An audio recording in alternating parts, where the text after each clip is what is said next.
terus ini microwave sekali malu sekali kalau main hai bowan ඔන්න අද මම හදන්න යන්නේ ලුණු පොළ වලින් සෝස් එකක් ඒක මේකට කියන්නේ ජපන් භාෂාවෙන් කුජෝනෙගි කියලා මේ ලුණු වර්ග පොළ වර්ග ගොඩක් තියෙනවා මම මේ ලංකාවේ විදිහට මේ සෝස් එකක් හදාගන්න යන්නේ අපේ අලුත් මෙනු එකට බලමු කොහොමද හදන්නේ කියලා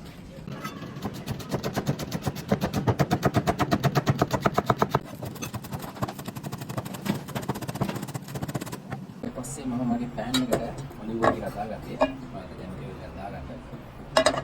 ඊට පස්සේ මගේ ලුණු පොළවල මේ නඩු ටික මම වෙනම පොඩිවට කපාගෙන දෙන්නේ. ඊට පස්සේ මේක දානවා මේකට. ගින්දර ගොඩාක් මේ රත් කරගන්න එපා. තුනක් බලන්න මේක ලෝ හීට් එකේ කුක් කරගන්න.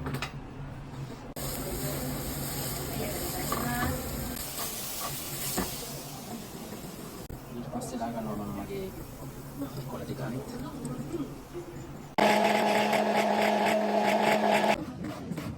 මේ මාළු ඩිෂ් එක මේ කොහොමද ලුණු පොළ සෝස් එක ඊට පස්සේ මේක තියෙන්නේ මේ කලවලින් හදයි කිරි පොඩි දාලා හරි වැඩි එකක් ඔය ඊට පස්සේ මේ අත පාට දාමු ඊට පස්සේ මේ උඩට දාලා තියෙන්නේ මේ ලීක්ස් එකේ සුළු පාට එක ෆ්‍රයි කරලා හොඳට ඩීප් ෆ්‍රයි කරලා දාලා ඊට පස්සේ මේ මයික්‍රෝවේව් දාලා දෙන්න මේක තමයි මාළු ඩිෂ් එකේ කලවරම වෙන්නේ